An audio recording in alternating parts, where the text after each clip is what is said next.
are relating to better understanding the audience and what you may be interested in.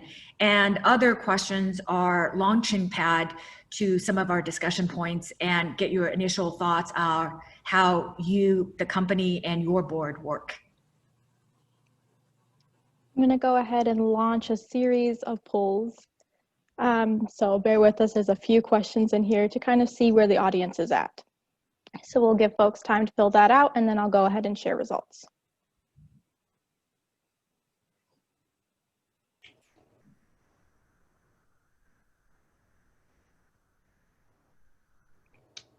We're not seeing it yet, Daniela. How about now? There we go. Now we got it. Thanks. I think there's a little lag there.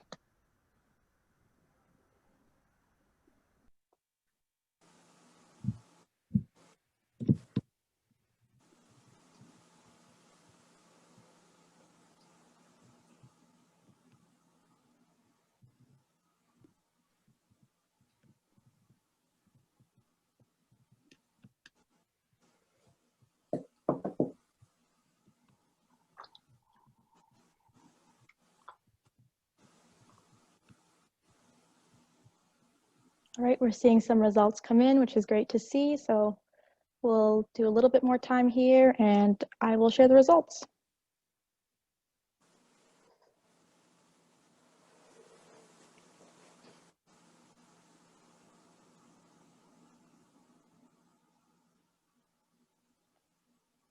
All right, the majority of you have voted, so here we go. Sharing results, and you should see that up on your screen. And we'll kind of use this as that launching pad that Jackie spoke of. Does everyone see results? Yes? Great. We do. Perfect. Jackie, do you want to comment a little bit on the results? Sure. I think there's one question that maybe we can just ask the audience directly then. And Gail and Anna definitely comment as well. So just from a quick review, we have more audience members that are private company board members than public, which is fine, because I think one of our key takeaways is some of our tips and best practices relate to both public and private companies. And litigation is on the rise, frankly, on private companies as well. So this is, the things that Anna does is not really only in the realm of public companies. I think that I saw there's either no in-person board meetings or very tentative board meetings in 2021, which makes one of our topics about tips for engagement, which frankly is not just the three of us, but everyone on the phone. How do we improve engagement? Because that's going to be important. And the other thing I noticed is it's great to see that a number of boards actually use an external, more secured service to deliver board materials. I mean, this is a small sampling, but it's great to see, although some of the other, what I would say best practices have not been implemented, and we can talk about why and the pros and cons of each. Gail or Anna, did you guys have separate comments on the polls? No, I think that that's fairly self-explanatory. I always encourage my private boards to think as if they were public boards. I think that's just good governance to, not that they're subject to all of the same regulations, but they certainly at some point may be a public board. And so it's, in my opinion, never too early to start thinking in broader perspectives. Completely agree. And I think, Gail, one of your questions that you wanted to ask is, do you think your board is tech savvy? Right. And I think, I would love to start with this because I think this is such an important question, especially for right now, in light of what we've experienced this past year with the pandemic. And I think it would be easy perhaps to level set as far as what does that mean to have a tech savvy board. So I'd like to share with you, MIT has a great definition in my opinion, and their definition of a tech savvy director is someone who has an understanding through experience and education of the impact that technologies will have on the business success over the next decade. And I think that's just a great definition because it's not just about the risks. I think in the past, we've always looked at technology. A tech savvy person would help us. There were a number of times where people had said we need to have a CIO or a CTO on the board. And it was really primarily driven by a lot of the risk associated with technologies, particularly around cyber. And I think that what we have seen this past year is we have seen companies that have gone through what is probably 5 years of digital transformation in a year. And companies have had to pivot, they've had to reinvent themselves, they've had to reimagine their businesses, they've had to apply technologies. And I think it is critical when you think about companies going through that their boards are also able to understand that. And if you haven't looked at the MIT paper on this about a tech savvy board, I encourage you to do that because one of the interesting statistics in it was that companies who have tech savvy or digitally savvy boards have a 34% increase in revenue growth, market cap growth, and return on assets. And so, and when you think of a tech savvy board, that doesn't mean every person needs to be tech savvy, but you do need to have a critical mass of tech savvy people in order to be able to navigate what I believe we're all going to go through with our companies, whether they're public or private. So again, the pendulum is swung from risk to how does technology help us in the business and how does it help us with opportunities as well as threats, which we have primarily thought about for technology. So I'll leave it with that. I think that's a pretty robust area that you're probably all facing after this past year. And Gail, I have the poll on tech savviness if you want me to pull it up now, or we can do it later, but whatever works. That would be all right. One moment. I think folks. that would be a good launching pad for a discussion. This is not what I am pulling up. One moment. Let me get to the right one. Is your board tech savvy? And I'm going to launch that. And you all should see it on your screens.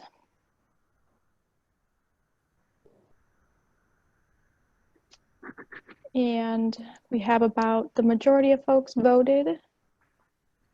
So I'm going to go ahead and share results. And that result should come up on your screen. Great. Interesting response. I will say one thing, it could be the audience in Northern California because with the Silicon Valley, we have a high predominance of tech companies, as one can imagine.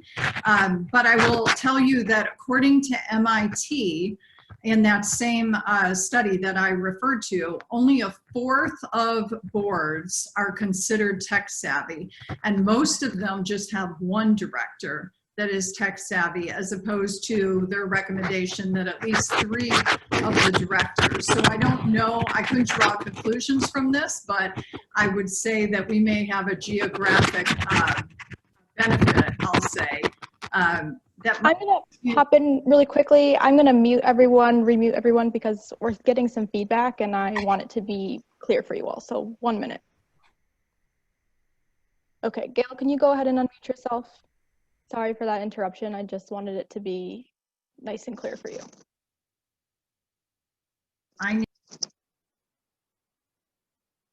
You're on mute still. Mute. Can you hear me? Yes, great. Okay. I think, like I said, I think we might have a geographic bias here just because of our the Northern California location. But again, according to MIT, only a fourth of the boards are what they would consider to be tech savvy. And this, again, I can't emphasize that this is just such an important year for it because, again, we have all had to pivot in ways that I don't think anyone would have imagined, particularly when it comes to boards. It's great to see. I mean, so Gail, that MIT definition and report, I think is very informative. When you look at the definition, I think what it's telling you is a tech savvy board is a very holistic approach.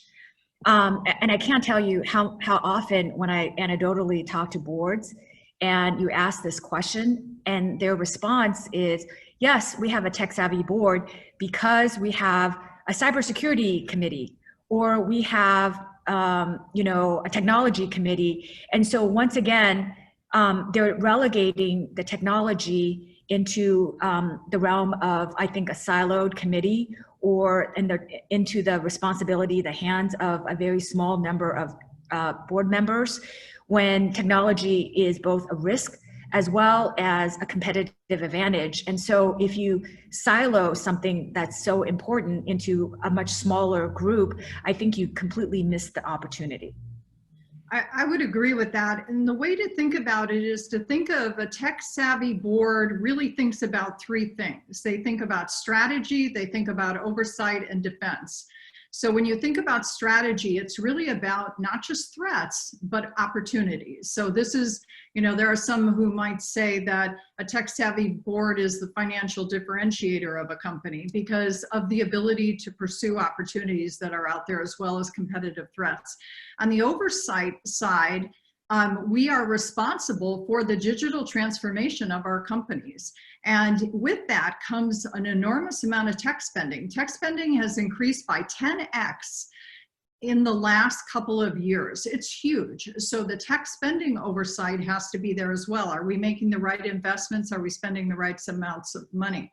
And then on the defense side, of course, cyber, which we've talked about, but there's also business continuity risk, which has been in play for a long time. Without the technology, there's always a risk for business continuity. But in addition to that, there's the added components of privacy and compliance now. As we see additional privacy legislation passed, our companies are also exposed, especially in California, as well as internationally through GDPR. And that compliance on the privacy side is an important component of this. So again, it's not anymore a siloed committee's assignment. It's important for the entire board to be either have some level of tech understanding, and then the board education component is important too, for those that don't, to continuously educate your board on the relevance of technology to your businesses. Back to you, Jackie. So Gail, on that point, and for everyone in the audience member who have sat on the NOM and Gov committee, so I think it's a no-brainer that when you are looking for a new board member, you want that person to be tech savvy.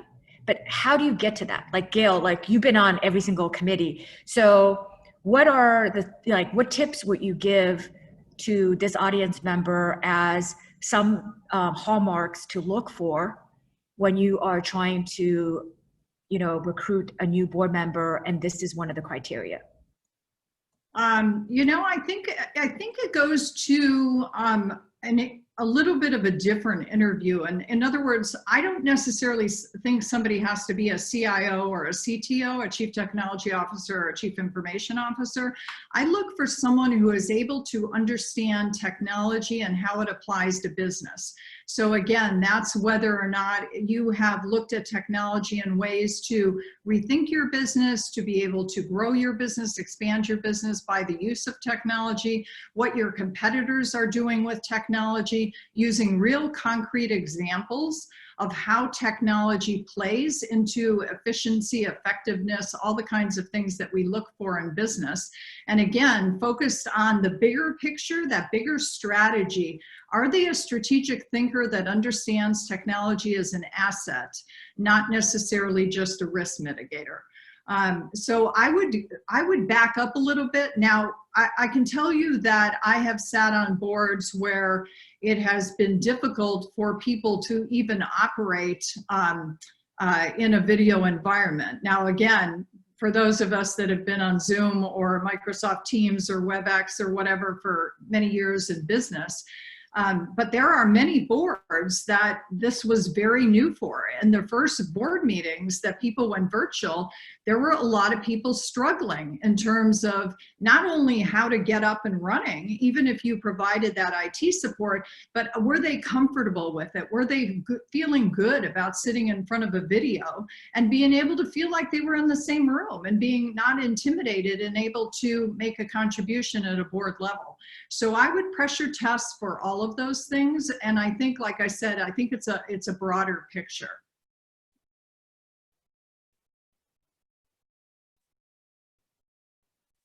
Right button. I'll just add from the litigation perspective, sort of a cautionary tale, sort of an extreme situation where there was nobody on the board who had any kind of technology understanding. And I think first, it partly depends on what type of company it is, obviously, and what type of technology you have. But of course, there's the tale of Theranos, where nobody on the board had any kind of background in the technology of that company. And as a result, there's these massive frauds that are getting litigated right now.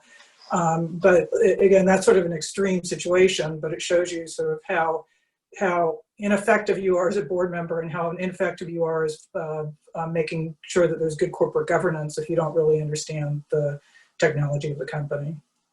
Anna, I would echo that wholeheartedly, because in some ways, when you think about an audit person, an audit committee member or chair, we have third-party companies called accounting firms, the big accounting firms, who come in and assess what is going on the financial side. So we have a little bit of expertise. On the technology side, you could be investing today literally millions or billions of dollars in a technology platform that is not properly constructed, that is not sustainable, that is not scalable. And you don't have that same kind of structure that we have on the audit side to be able to pressure test that. So this is where someone who understands technology, or multiple people understand technology, can understand what they're talking about, can ask the right questions. And again, you can always go out and get third-party consultants, but they're not as readily available as it is when we think about how audit works and how financials work. And yet, I think Anna is sharing with you, there is the same exposure for a director when you have literally approved all this fundraising. I think Theranos is a classic example, without being able to support the technology behind what was their core IP. Really good point. Thank you, Anna. Yep. No, I was just going to say, it looked like you wanted to say something, Jackie, but you're on mute. I think I keep on getting muted by the host. Okay, sorry about that. So I'm starting to sound like I'm a new agey person, and I know Anna knows I'm not, but I go back to the holistic approach on finding that board member that's tech savvy, because it is true. I mean, sometimes what I see is, we do this board metrics, outside counsel help boards do a board metrics, and they're reacting to something that happened where there was a technology gap, right? They're implementing a new ERM system, or there's something that went wrong with a certain product area, and they search for that, but failing to understand that that's a stagnant expertise, right? And you want someone who's broader than that, because you failed on your ERM system, but that you can find a consultant. So don't mix up a consultant who could help you with specific technology, tech issues with a board member who hopefully will be there for, like 5 years maybe, or maybe longer, that can help you, that moves along with the transformation of the company.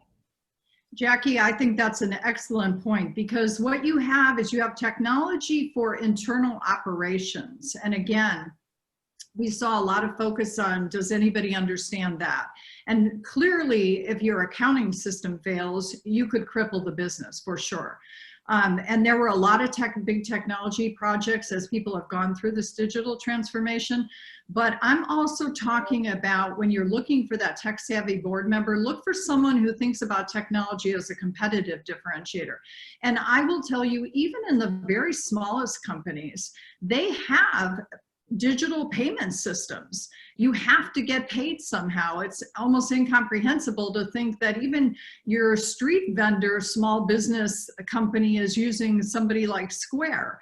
So again, it's just a matter of how much technology plays into your business, but I would encourage you to take that internal view as well as the external view. And the external view is more about the market, about your competitors, about the opportunity for expansion and to grow your business in a more scalable way.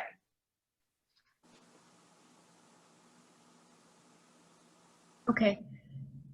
And Rich, I think you made a great comment. I don't know if you want to share it with everybody about not chasing technology for technology's sake. Yeah, yeah, sure. Yeah, I just think it's really important. Lots of times, and you see it, especially if you're dealing with a lot of really tech-savvy people, is they become enamored with the technology, and I think you guys have been talking about it.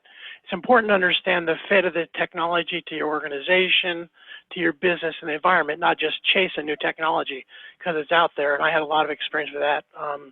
Worked in the five-sided wind tunnel, the Pentagon, that we're dealing with new technologies and inserting them.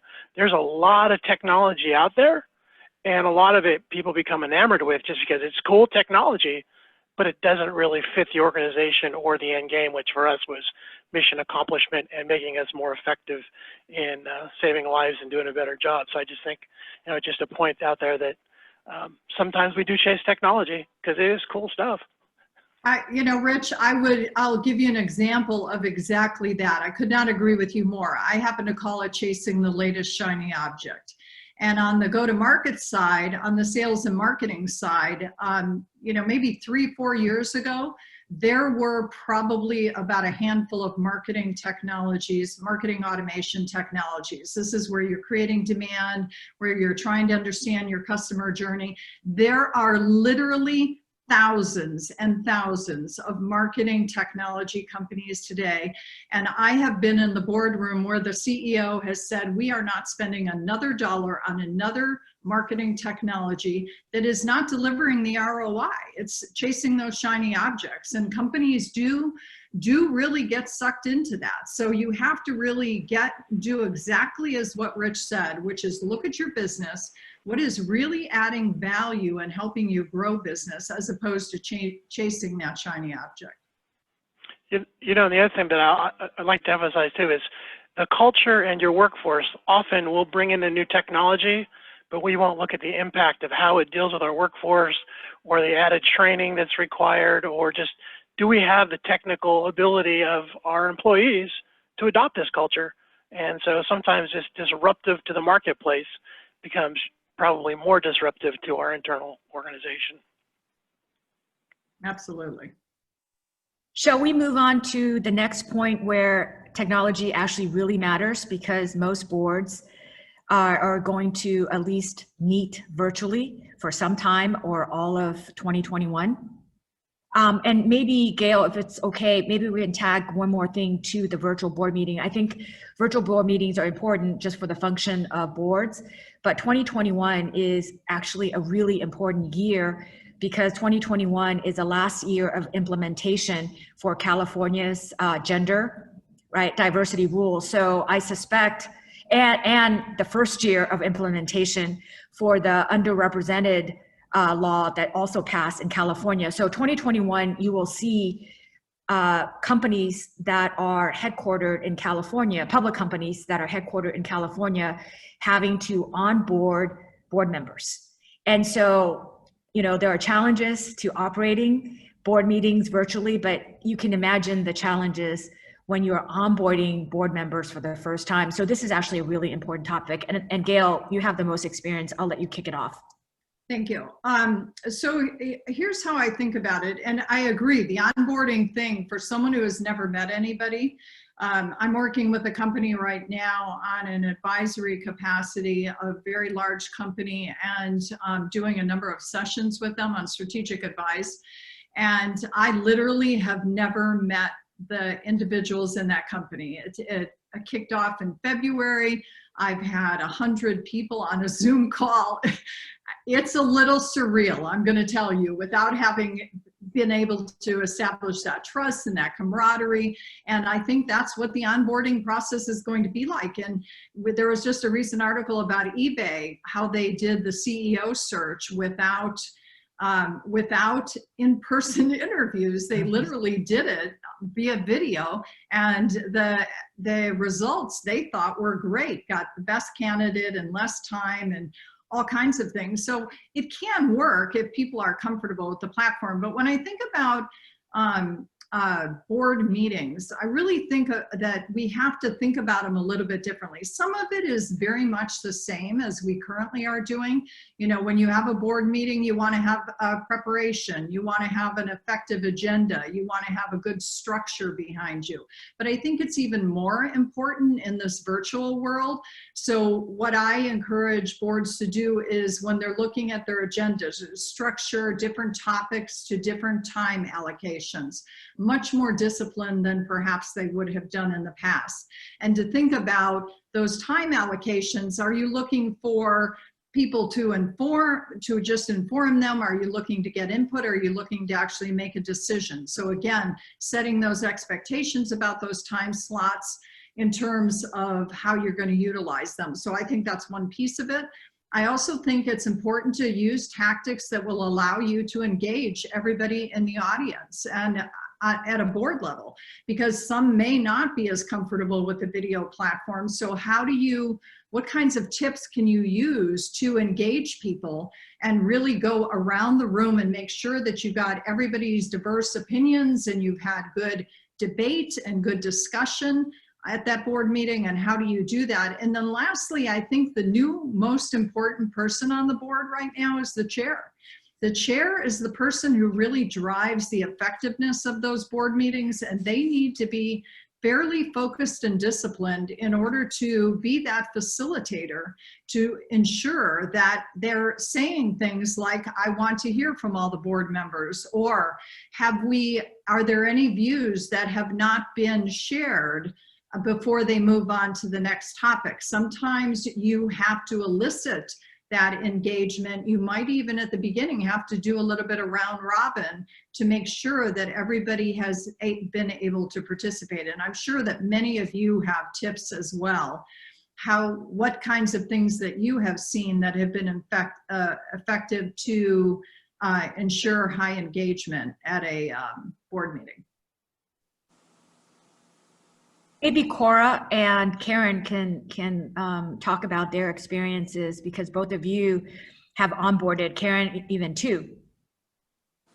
Yeah, I joined my first for-profit board this summer. Actually was asked right at the cusp of the quarantine. Now, I had met everyone, well, the board in January when I went down to Nashville. It's a small engineering, architecture and design company, and I'm on the governance committee and the innovation advisory group. And so I onboarded, instead of just onboarding with each committee chair, I got to know each line of business leader and market line of business leader. 1 week I had 17 Zooms.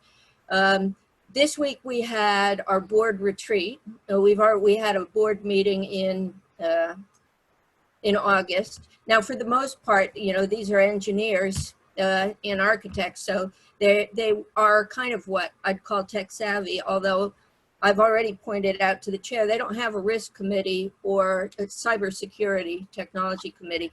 So yesterday at the end of the virtual, at the retreat, we had a little happy hour and went around to socialize. Yes, we miss the in-person thing, but you know, I don't feel slighted as a new board member meeting these people. So so far so good. We hope to get back together in 2021. Our next board meeting's in December, and we know it won't be in person. That was really helpful, Cora. Thank you. Karen, did you want to share the other side of that coin with onboarding the 2 new members? Sure, Feel free to absolutely. unmute.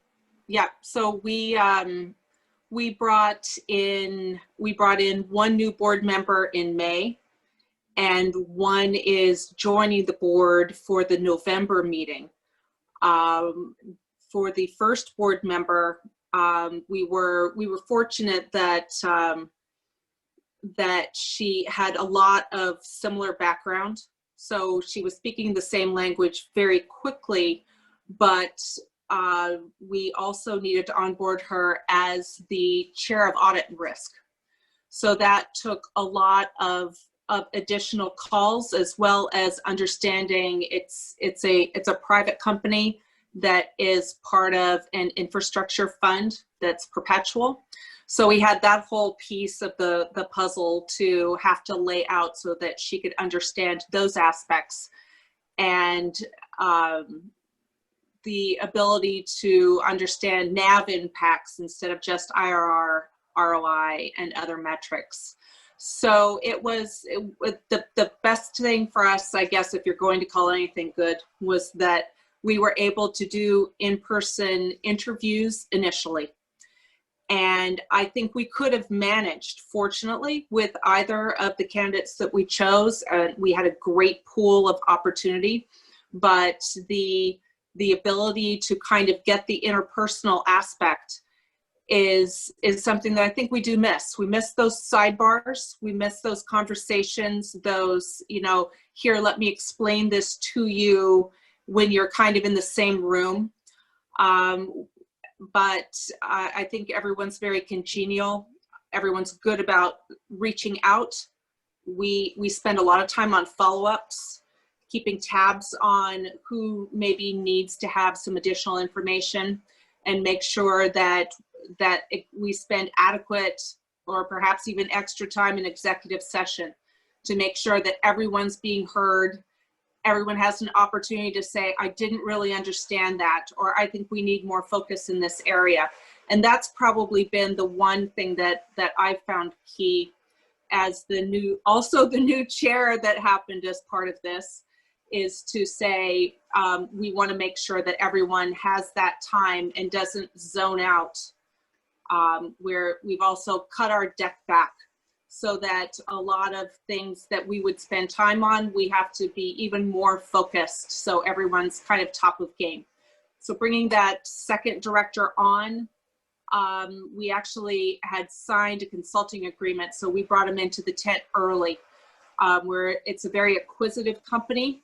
And as a former CFO of a public company, we felt that it was crucial to bring him in. So that's perhaps a little non-standard to have someone under the tent as a consultant member prior to fully being being onboarded, but he's just been coming along in parallel. And I think these uncertain and bizarre times call for more creative measures and ways to have full input and keep the company moving forward. I think Thank you you so much. bring up one good point, Karen, and that is that people do zone out on these meetings. And so it's really important at a tactical level to keep your sections to, I saw one recommendation that I think is right on, 90 minutes or less, and give 15-minute breaks for people to get up and move around. I've also seen, January is when we all do these strategic meetings, or at the end of the year, these multiple day sessions. Obviously, that's not going to happen probably this year. And so people have, I just read Shelley Archambault was telling me that Nordstrom's had a strategic planning session that they broke into a couple hour sessions over multiple days. So again, trying to keep that interest and trying to get that maximum engagement, because people really do have Zoom fatigue or video fatigue, if you will. And I think it's important to be to recognize that, so that we get the maximum out of everybody. And I also think, as the board chair, as Gail, you said, should set some rules of decorum, and one of which, frankly, is no texting because it's, you see the face. So people text even doing board meetings, live board meetings, but at least, you are on guard because people can see you texting. But when you're on Zoom, it's harder to tell. And that's very distracting. So I think that's just, you have to say it out there right away. From a legal standpoint, I think one of the other things that I've seen, because the meetings themselves are truncated, because everybody's losing their attention span, is to put more board materials out there, right? Like more context, more overview, so the board meetings themselves are more for discussion. That's fine, but just keep on, I mean, the rules haven't changed. If you send out board materials, there is expectation that board members are supposed to look at it. And Anna can absolutely speak to that. But when you send out too much materials, you overcompensate and you're not doing your board a service. So keep that in mind as well. Yeah, I'll just add from a litigation perspective, Jackie's absolutely right. And it's just a balance that you have to think about, where you want it, what you do want to, you want to make sure that you're creating a record that all the board members are getting the information that they need and they have an opportunity to talk about it and ask questions. And so, so if you want to kind of front load it and give it more information, what you're asking people to spend a lot more time up front reading that information, and you just have to be aware of that and not overload them with information, because what you don't want is a situation where you give a ton of information and it becomes very apparent nobody actually looked at it, or they flipped through it really quickly. Then you have created the opposite type of record that you want. And so the company needs to be, and the board needs to be very sort of deliberate about the quantity and quality of information they're getting in advance. The other thing that I would mention too is that I don't think it's ever too early to get on a board platform. I use Diligent, or I've also used BoardVantage, NASDAQ's BoardVantage. When you get on a platform, the people have this expectation that they'll get their board book ahead of time. It'll be on this platform. You're not sending a lot of emails around with various different information. It's a really nice way to have everything in one place. It has worked quite effectively for my boards. And again, I just think that, especially when you're talking about a legal perspective, things flying around back and forth that are going through email systems, when you're talking about compliance and security and privacy, your companies find themselves in a position where they have to disclose something that they don't want to disclose. So anything you can do to contain that in this virtual world, this is just as good of a time as any to take a look at one of those platforms. Yeah, I would agree with that, because one of the problems I've had, and I continue to have it, is when I have to go back and try to recreate the record of what the board members have done. And if you have a board platform, it's really easy. You just go there and everything's there, all the information that was sent out, when it was sent out, who got it. Whereas often, if you don't have that, it's trying to go through emails, see when it was sent out. It's not done on a consistent basis. Things are missed. So it helps. The only thing I would add that is that sometimes people sort of get a little bit, feel like they can put a lot of information there because it's so easy to just upload a lot of information. And so then you still have the same issue, is you don't want to put too much information there that people can't get through. And that's just sort of overwhelming. So it's just, but it's a good platform to get information out. This is where I think, Anna, the chairman comes in. If the chairman comes in and says, these are the things that are on the agenda. This is something I'm just going to send you through the platform. This is just FYI. Obviously, we expect you to read it and be informed on it, but this is just FYI. This is something that we want your input on. This is something that we are going to be making a decision about. When you set those expectations, then you can put certain things in the appendix. Again, we live in a world where some companies think that sending out 500-page board books may be necessary, maybe not, but it's a lot to go through, and it depends how early they send them out, whether or not you can actually get through them in time. But I do think it's important to, again, for that chairperson to set that expectation about the prioritization, about what is most important to have an engaging conversation. Yeah, I think that's a really good point. The other thing about the portals is that now you can have an electronic record of whether you actually went through the information. Whereas before, if you're sending it out by email, you print it out. It used to be that you just got board packages in the mail. There wasn't any kind of record of whether you actually sat down and spent 2 hours looking at it.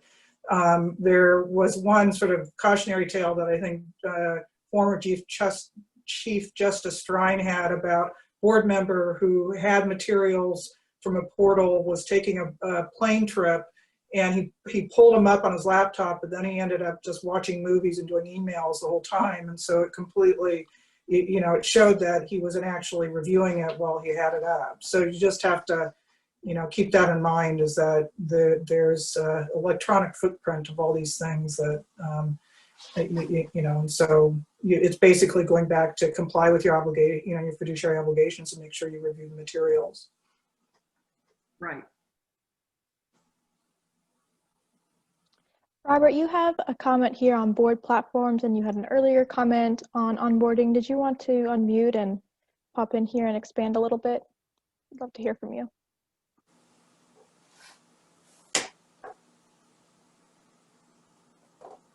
Robert? Yep, thank you. Yeah, so I've had experience with quite a few different board platforms on different boards that I've served on. And for the most part, I find them very, very useful and helpful for all the reasons just stated. Similarly with company email addresses. I will tell you, I have had situations when we were going to, for example, change out the CEO, and we were using company email addresses, and it turned out that the CEO had previously directed, not to our knowledge, the IT people to feed him all emails from board directors between each other on company email addresses. Probably one of the reasons the CEO was no longer there.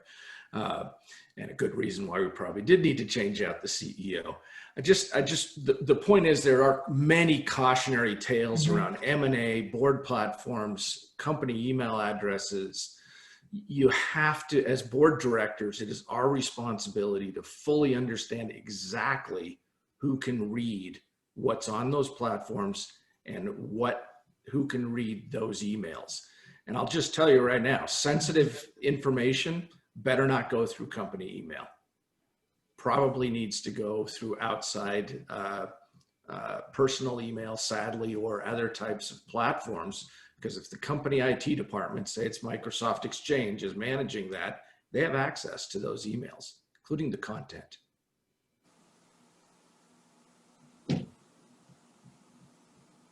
Wow. And there's also con, right, Robert? Because a few years ago, Salesforce had their M&A target list disclosed because Colin Powell's personal email account was hacked. And I'm pretty sure his email account is a lot more secure than mine. Yes. And so the fact that, you know, it's one of those things where technology is great. It offers tons of opportunities, but comes with it a lot of pitfalls.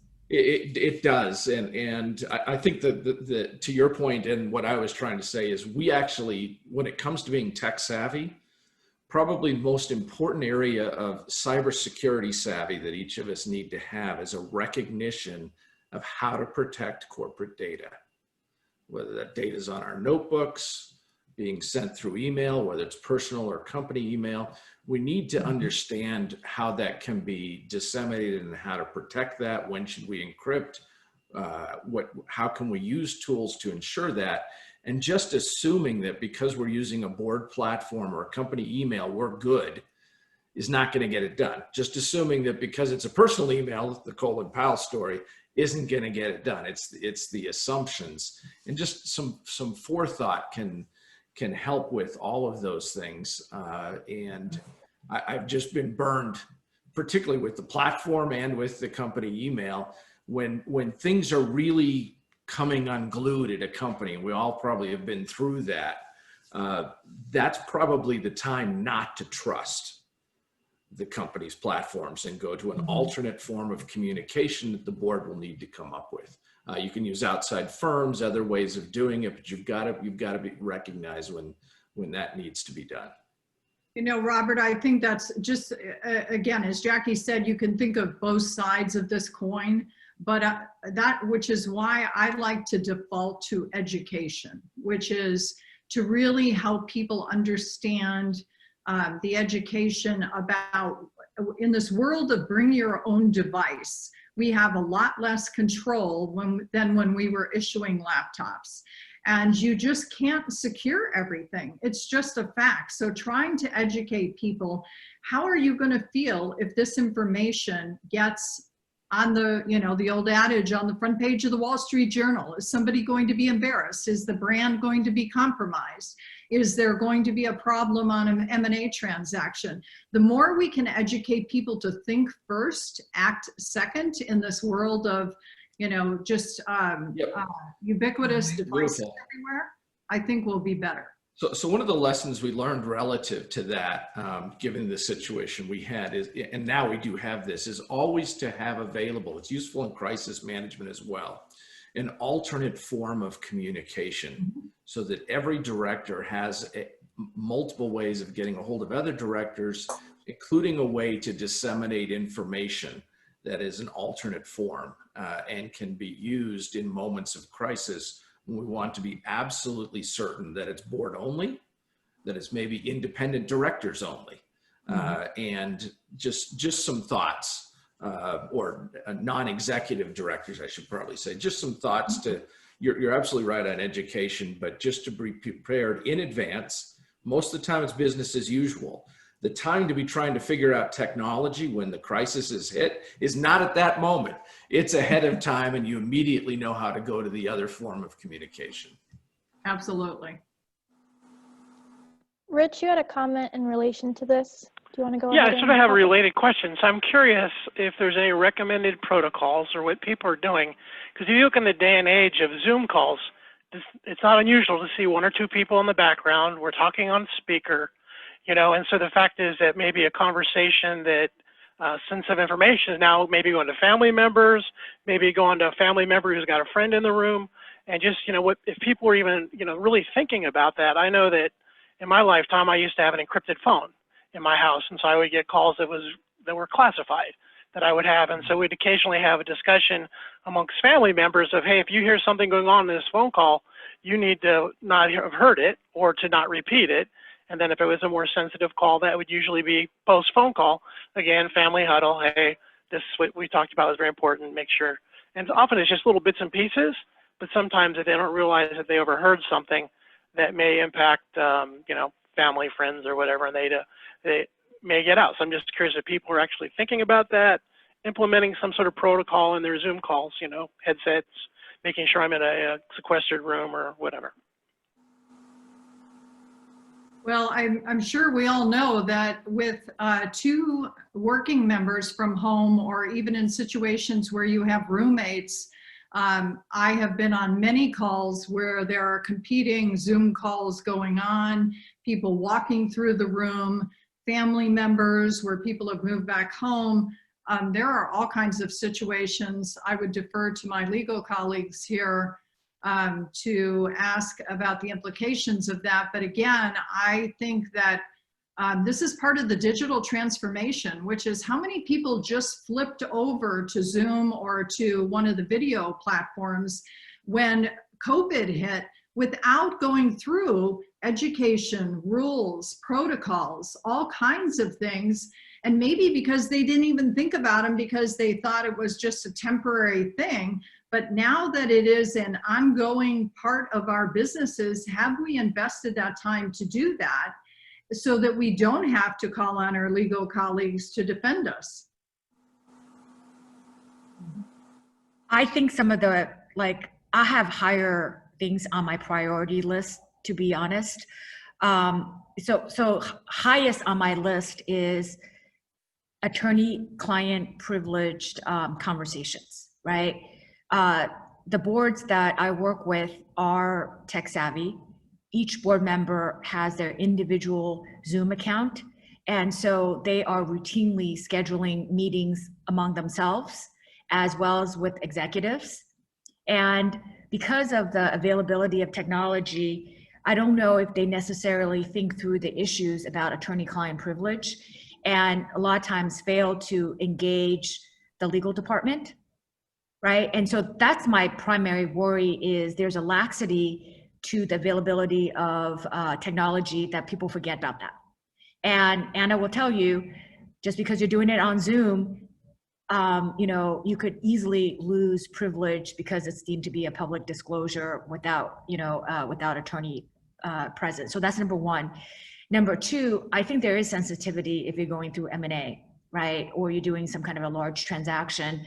But this is where, in my mind, education comes in, because before all of this, you know, directors should be getting on an annual basis insider trading, you know, education at what's the newest rules. And so sort of part of eavesdropping and hearing these things has to do with how they use the information as well. So my fear is if you're being too restrictive, board members are just not going to be as readily willing to attend, right? Like you need to have an earphone piece on because we can barely hear you.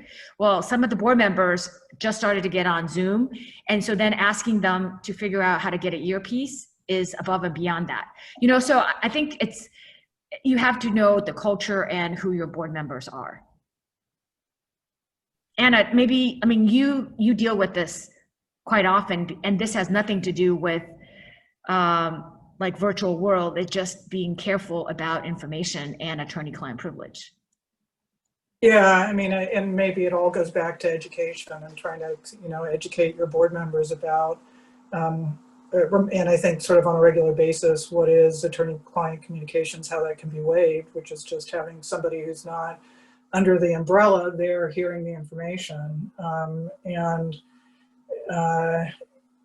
You know, and I think, I guess the thing that always I get more worried about is that people think things are being protected by the attorney-client privilege when they're not.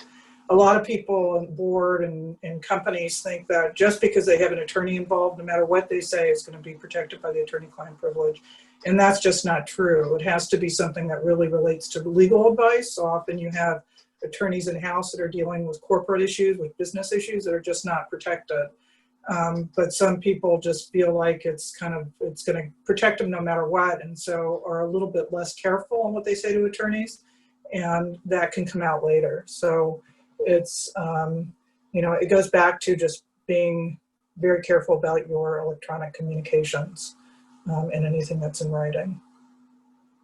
I saw a comment from Nora about having the chief information officer or chief security officer do a penetration test on board members. I cannot encourage you enough to do this frequently and regularly. It's part of a good CISO strategy, is understanding who is likely to click on a link or who is likely to break a rule. Even if you do the best education, it doesn't mean that you need to publicly humiliate them, but it's certainly a good indication of where you need additional education or additional monitoring, because it's so hard to go back and fix these once the horse is out of the barn. And really doing it in advance and then testing for it is just good business. Really great suggestion, Nora. Also, another thing to keep in mind is Zoom and Microsoft Teams allow you to record your sessions, right? Be very careful on that. It's just not something on a board setting I would ever recommend. Anna has horror stories, but sometimes people, like administrative people, don't recognize that that's not a really great thing to do, and they record it.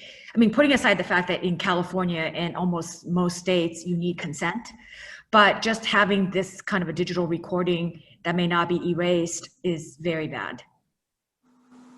The board minutes are for a reason, is you want them to be the final word in terms of what the board deliberations and results are, and you don't want all the, you know, the sausage making to go into that. And so it's really important not to record it in any kind of sense. Don, you have a question? Yeah, we're talking about the fact that every medium has its own kind of discoverability, and you know, email, for example, nothing confidential should ever go out in email, including financials, really, because you don't know where they're going to end up. The platforms accommodate this pretty well. I take Robert's point that if the CEO has access to the platform and you're going to change the CEO, then you've got a problem there. Diligent, I know, allows for closed groups within the platform too, but they charge you for that, so it's a little bit of a conundrum. I'll point out that voicemail is one medium. If you call somebody and leave them a voicemail, even in a corporate setting, that generally isn't discoverable in the same way that email is. And that's might be useful information. There are exceptions though, and I was unfortunately on a board during a period of time when the chief information officer thought that he needed to go listen to a bunch of people's voicemails. That's a crime, but it is technically possible. So to me, the conversation leads back to the idea of the platforms being a pretty good thing. Agreed. And then the other thing I heard along that same vein, Don, is this is why we text using WhatsApp or WeChat, because after a certain period of time, the record is gone. And I was just talking to Anna yesterday, and Anna cautioned, don't be so sure. So like every single medium has issues. It's just a part of education. And like, I was a little surprised when they said, well, that's okay because it will erase after a month. And I thought, oh no, that probably, we should not be doing this. This is completely, safety blanket that it's not actually true. Yeah. If somebody's going to get a warrant, then they're going to get access to your stuff. But we're really not talking about crime here. We're talking about confidentiality.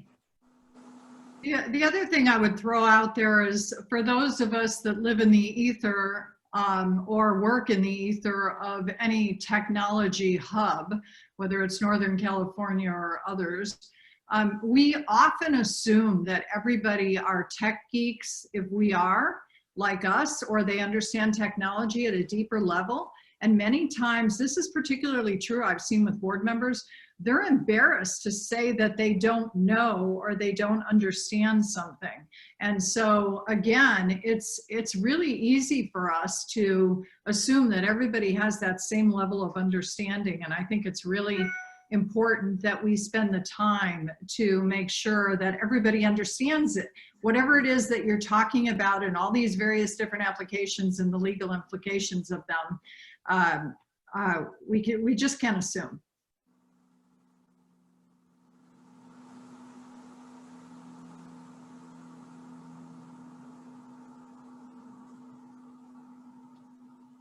Cora mentioned WhatsApp is backed up to Google Drive. I didn't even know that. Thank you. And it does it periodically and automatically, without you necessarily knowing it, although it does notify your phone. With cloud-based technologies, I will, my rule of thumb is whatever it is that you've done, written, sent, whatever, through whatever application is somewhere in the cloud, inadvertently or advertently, there is probably a copy of it. So again, go back to that basic assumption. Would you want it on the front page of the Wall Street Journal?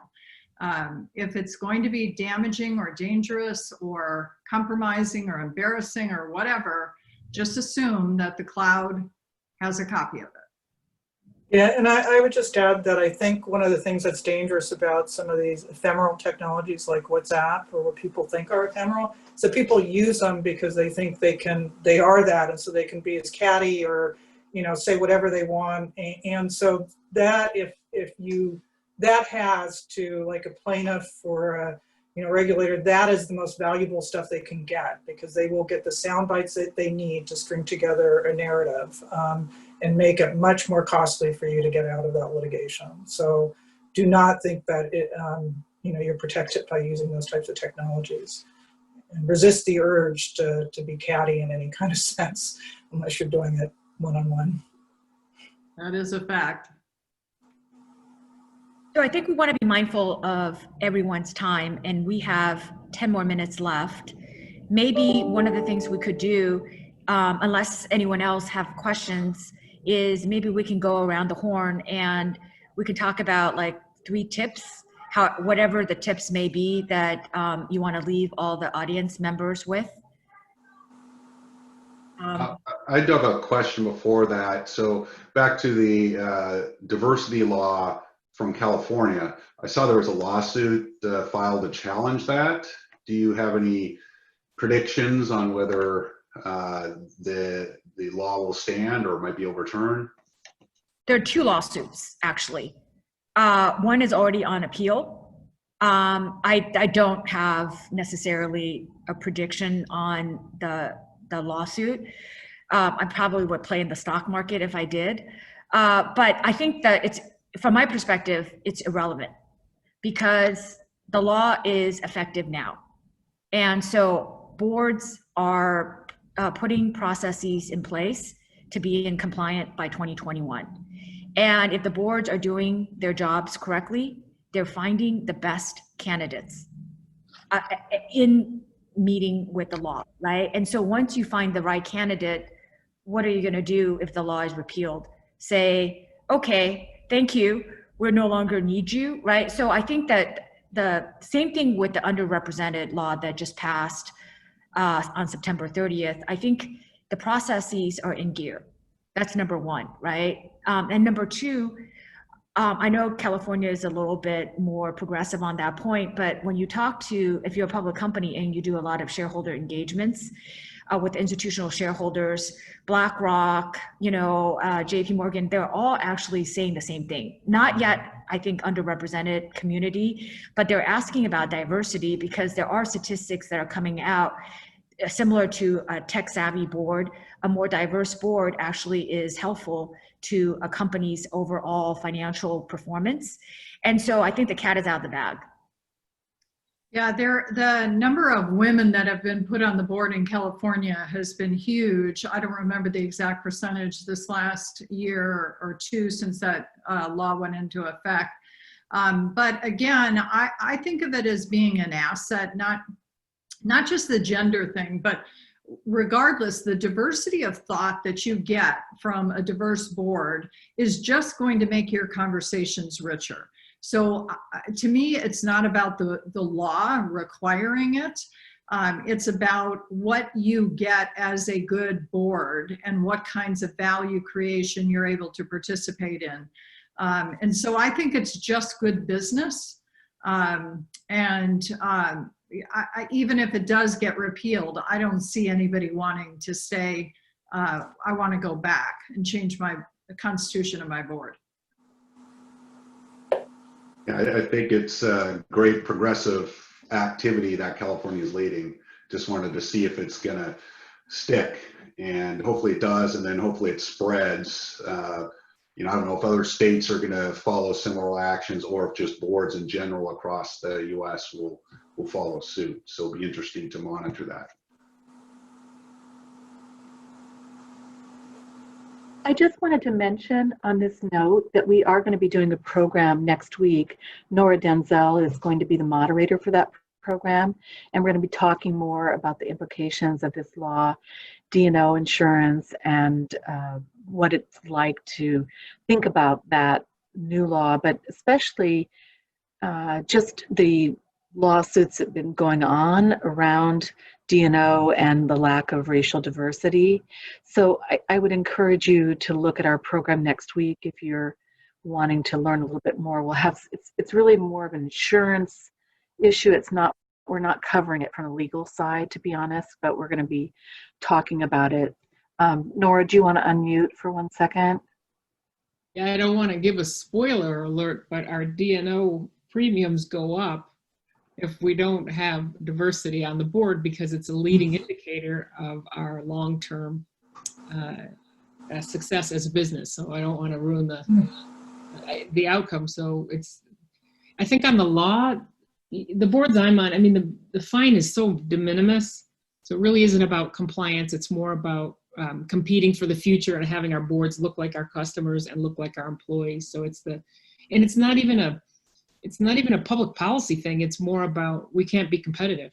So it's about return. But anyway, I don't want to give a spoiler alert, but your D&O insurance goes up if you're not diverse. So Well, and the other thing that I would say is just with the whole ESG movement, that you're going to find that laws aren't even going to be necessary. You're going to find your financial partners. Goldman has said that they would not take a company public if they did not have a diverse board. I mean, you're just going to, we've heard from a lot of the financial investors that they are looking at that as well. It's like Nora said, it's really a business issue because the numbers are there. The returns to the performance is better. So I think that people are activists, and I think investors, whether it's pension funds, are going to look at this in the same way they looked at compensation. And that is, are you staying up with the times? Are you doing the kinds of things that will get you the most return for your board? And it's not just about governance, it's about opportunity.